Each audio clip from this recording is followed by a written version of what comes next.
साथ राष्ट्रीय हिंदू स्वाभिमान संघ के राष्ट्रीय अध्यक्ष सिद्धार्थ शर्मा जी लाइव डिबेट में जुड़ चुके हैं। सिद्धार्थ शर्मा जी, बहुत बहुत स्वागत है आपका भारत न्यूज में। जी, बहुत बहुत शुभकामनाएं। नमस्कार, जय श्री राम जी। सिद्धार्थ शर्मा जी, कल आपने हमारे पास हमारे चैनल के माध्यम से उठाने के लिए एक मुद्दा भेजा था, जो राजस्थान की गहलोत सरकार है उसके द्वारा जी। लगातार गौ चरान की जमीनों पर कब्जा किया जा रहा है, तो उसके विषय पर क्या कहना चाहेंगे? देखिए, मैं आपके माध्यम से दर्शकों को कहना चाहूँगा कि अभी कुछ दिन पहले राजस्थान सरकार की जो कैबिनेट मीटिंग हुई, तो कैबिनेट बैठक में राजस्थान सरकार ने एक आदेश पारित किया कि जितनी भी गोचर की भूमियाँ, चारागाह की भूमियाँ राजस्थान की है, उन सभी पर पट्टे आवंटित किए जाएँ। तो राजस्थान सरकार ने ये आदेश देकर साबित कर दिया है कि राजस्थान सरकार गोवंश विरोधी है, हिंदुत्व की विरोधी है, क्योंकि सरकार एक और तो गौवंश संरक्षण की बात करती है, गौ मंत्रालय राजस्थान सरकार चला रही है, और एक राजस्थान के नामी समाज सेवी जो राजनेता भी है लेकिन प्रख्यात समाज सेवी हैं, उनको गौमंत्री बनाकर गौ सेवाओं के दावे बड़े बड़े करती है, लेकिन दूसरी ओर पिछले दरवाजे से राजस्थान सरकार गोचर और चारागाह की भूमि को बेच रही है। देखिए, इसका आपको मैं बताऊं, बहुत बड़ा एक षड्यंत्र राजस्थान सरकार कर रही है कि भूमाफियाओं को पनपाने के लिए और भूमाफियाओं का पोषण करने के लिए राजस्थान सरकार इस प्रकार का कृत्य कर रही है। जी जी, तो हिंदू स्वाभिमान इसको लेकर के क्या तैयारियां कर रहे हैं? जो आपका संगठन है उसके क्या तैयारियां हैं, इसको रोकने की क्या तैयारियां हैं, तो क्या कहना जी चाहोगे? अभी मैं आपके माध्यम से सभी को अवगत करवाना चाहूंगा कि कल 11 जनवरी को राजस्थान में राष्ट्रीय हिंदू स्वाभिमान संघ द्वारा सभी जिला क्षेत्रों पर ज्ञापन दिए गए, जिला कलेक्टरों के माध्यम से, उपखंड अधिकारियों के माध्यम से, और संघ द्वारा एक ही मांग जिला कलेक्टरों के माध्यम से की गई है कि ये जो आदेश गहलोत सरकार ने दिया है इसको अविलंब वापस लें। अभी हम लोग 10 दिन का रिव्यू करेंगे कि सरकार का क्या फैसला आता है। उसके बाद 21 जनवरी को सांकेतिक एक दिवसीय धरना राष्ट्रीय हिंदू स्वाभिमान संघ द्वारा प्रत्येक जिला मुख्यालय, उपखंड मुख्यालय पर दिया जाएगा।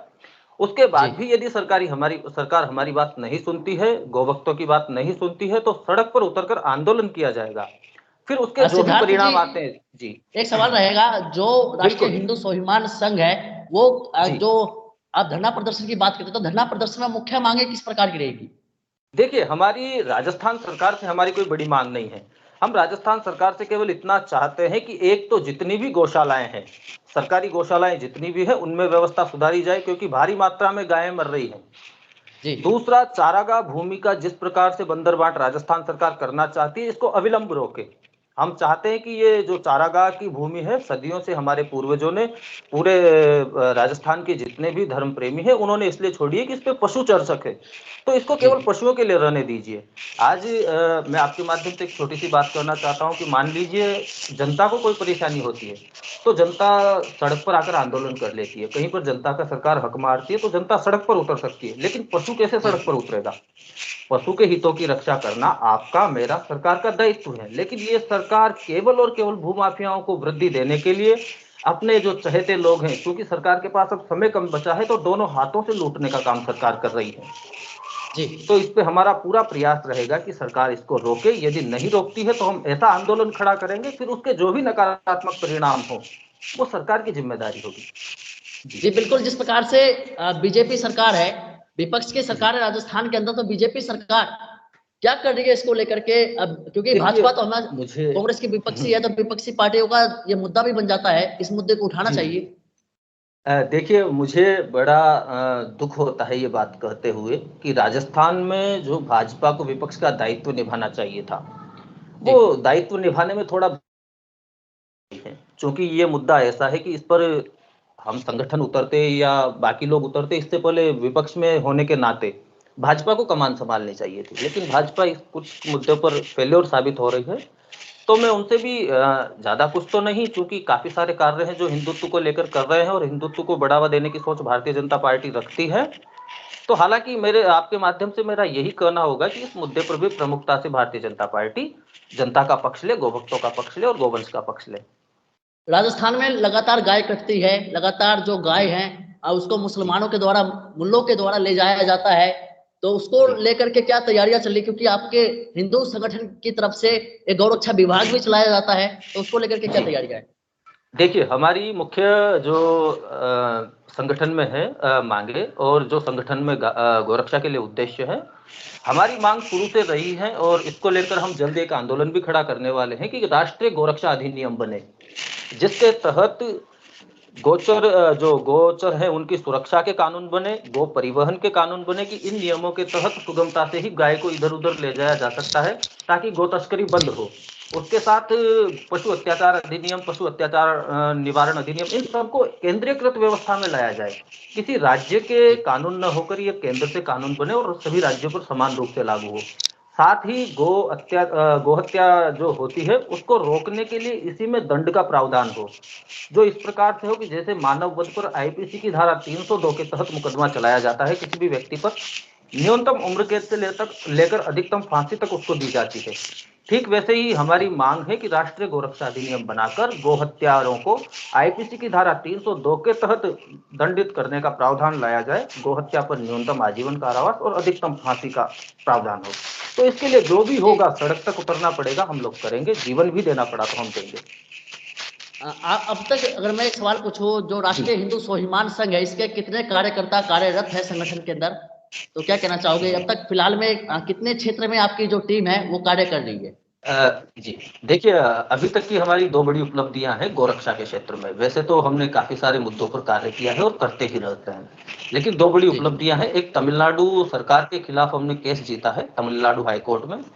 क्योंकि तमिलनाडु में अब तक गोरक्षा के लिए और गो परिवहन के लिए कोई भी एक कानून बना हुआ नहीं था, तो हमने पिछले 2 महीने पहले लगभग हाईकोर्ट में केस जीता है। उसके माध्यम से तमिलनाडु सरकार को हाईकोर्ट ने आदेश जारी किए हैं कि गो परिवहन के लिए ठोस और कठोर कानून बने और गोरक्षा के लिए कार्य किए जाए।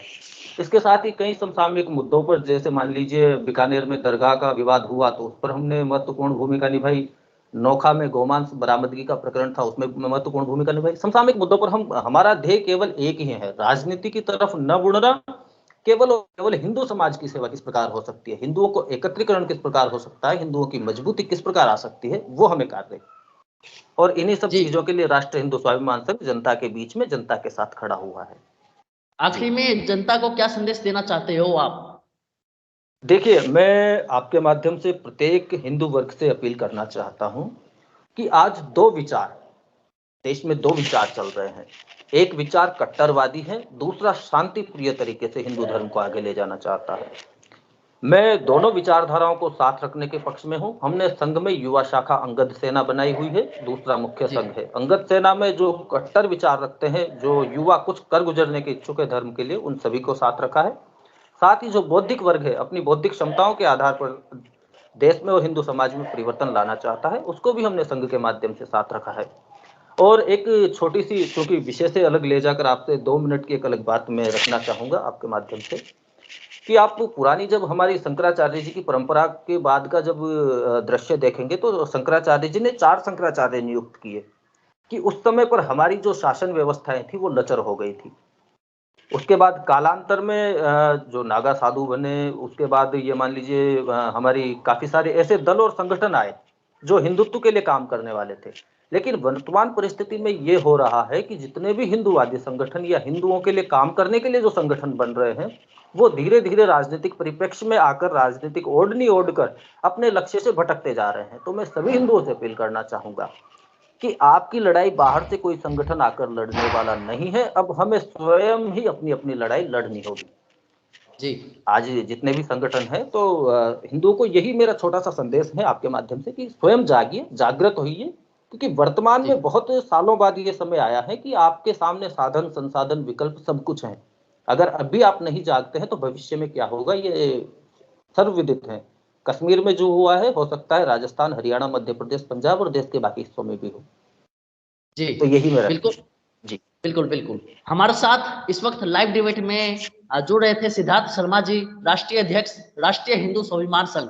बहुत ही अच्छे गौ रक्षा को लेकर इन्होंने बात कही, क्योंकि गौ हमारी राष्ट्र माता है। एक सवाल और रहेगा सिद्धार्थ जी, जो आज जिस प्रकार से स्वामी विवेकानंद जी का जन्म दिवस भी है और आज युवा दिवस के रूप में भी पूरा देश इसको मना रहा है, तो युवाओं को क्या संदेश देना चाहते हैं आप? देखिए, युवाओं को एक छोटा सा मेरा संदेश मत मानिए, इसे सलाह मानिए कि यदि आप कुछ करना चाहते हैं तो उसे कर लीजिए। जी, ये मत देखिए परिस्थितियां आपके अनुकूल है या प्रतिकूल है। युवा इस देश में शुरू से उस अवस्था में रहा है जिसने जो ठान लिया वो करके रहता है। जी, उदाहरण के लिए मैं स्वयं को बताऊं कि मैं कोटा के एक छोटे से गांव में मैं जन्म लेता हूं, वहां से कोटा आता हूं। उसके बाद मैं ख्वाब देखता हूं, सपना पालता हूं कि मुझे एक संगठन देश को देना है, हिंदू समाज को देना है, और वो मैं अक्सर आज सफल भी हो रहा हूं। तो बिल्कुल, बिल्कुल। प्रत्येक युवा को मेरा यही है कि आपके मन में यदि कोई विचार है, कोई संकल्पना है, तो उसको स्थितियों के मानदंड उसमें बंधिए मत। आपको जो करना है करते रहिए। स्वयं बिल्कुल, स्वामी विवेकानंद जी अगर ये सोचते कि जब स्थितियां अनुकूल होंगी, सारा सब अनुकूल होगा, तब मैं शिकागो जाऊंगा या तब मैं राष्ट्र को आगे ले जाने की बात करूंगा, तो ये संभव नहीं होता। युवा इस देश की रीढ़ की हड्डी है, और युवाओं को अपनी जिम्मेदारी समझते हुए, साधन संसाधन की परवाह न करते हुए अपने कार्यों को अंजाम देना चाहिए। यही मेरा बिल्कुल, युवाओं बिल्कुल। से अनुरोध रहेगा।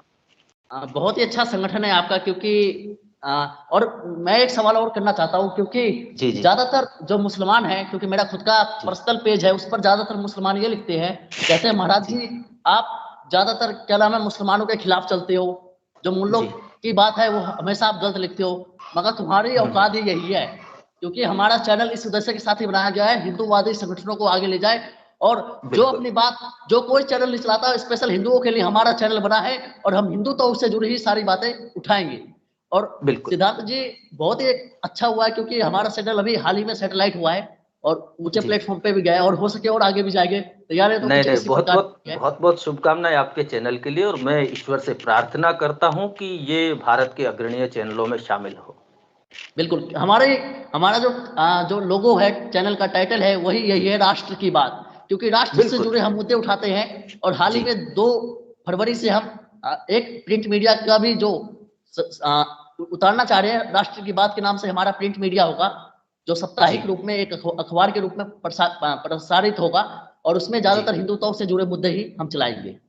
जी जी जी। जी, मैं आपके माध्यम से सभी दर्शकों को और जनता से अपील भी करना चाहता हूं कि भारत 24x7 न्यूज जो आपका चैनल है, वास्तव में हिंदुत्ववादिता को बढ़ावा देने वाला है और राष्ट्र की बात करने वाला है। जी, तो सभी लोग इस चैनल के माध्यम से ज़्यादा इससे जुड़े, प्रसारित भी इसको करें, और मैं आपको शुभकामनाएं भी देना चाहता हूं कि आपने इतना महान कार्य अपने हाथ में उठाया है।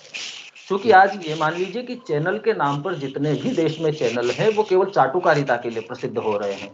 बिल्कुल।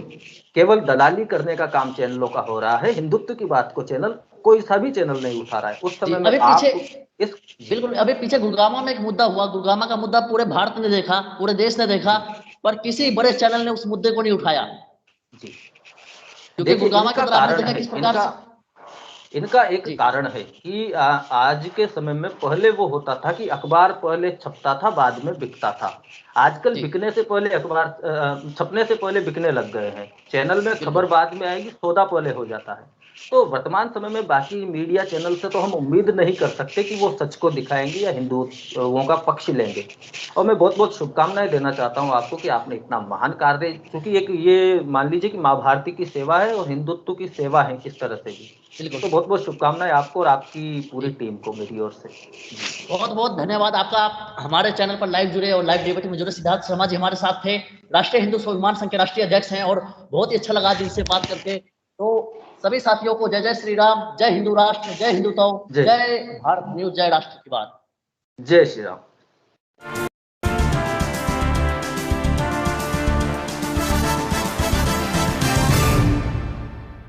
का पहली खबर लाल कुआं से है, जहां पर यहां पर राजस्थान के विधायक आए। यहां पर नैनीताल प्रभारी बनाने को लेकर एक बड़ा फैसला लिया गया। आपको बता दें कि यहां कांग्रेस के राजस्थान से विधायक ने शिरकत की। इस दौरान यहां विधायक रामनिवास गावड़िया को कांग्रेस हाईकमान ने नैनीताल बताया कि हम लोग अपनी रिपोर्ट कांग्रेस हाईकमान को सौंपेंगे, जिसके बाद ही ये तय होगा कि किस दावेदार को किस विधानसभा से टिकट देना है। ये कांग्रेस पार्टी के आलाकमान ने यहाँ प्रभारी के तौर पर भेजा है नैनीताल में, जहाँ लाल कुआं विधानसभा, भीमताल और जिस नैनीताल विधानसभा में मुझे ऑब्जर्वर के रूप में मुझे देखना है कि कितने प्रत्याशी यहाँ टिकट मांग रहे हैं। और उनसे हम लोगों ने कल भी मुलाकात की, आज भी हम लोगों ने मुलाकात की है। और आज जो ये